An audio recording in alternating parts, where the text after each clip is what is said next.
पिता दोनों के आवश्यकता बा।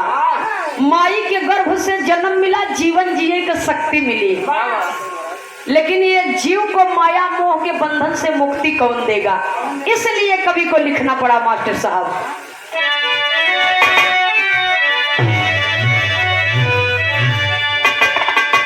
हाय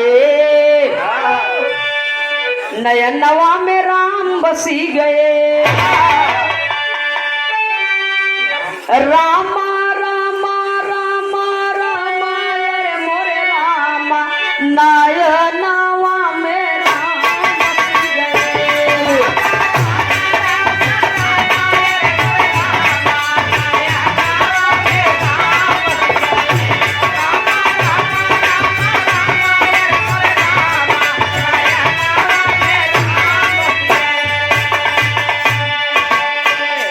अपने सतगुरु से जब पावा दिया नवा, नयनवा में राम बसी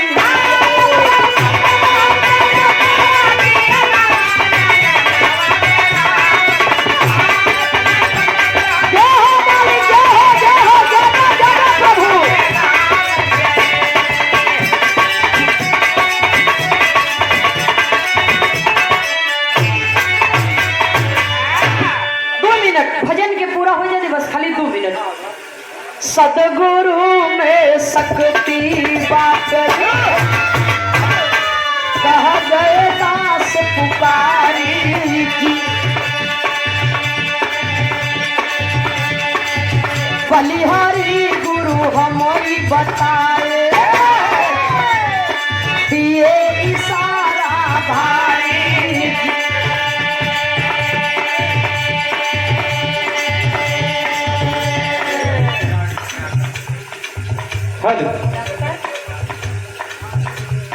समाज के सम्मानित श्रीमान राजकुमार पाल जी, डॉक्टर राजकुमार पाल जी, करुआडी प्रतापपुर प्रयागराज की पावन धरती से आप चल करके आए हैं।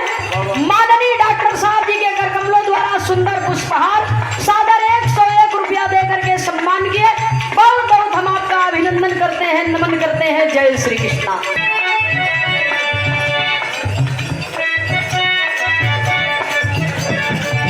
स्वामी जी है प्रभु हमारे, अरे सब में दिहे निसवा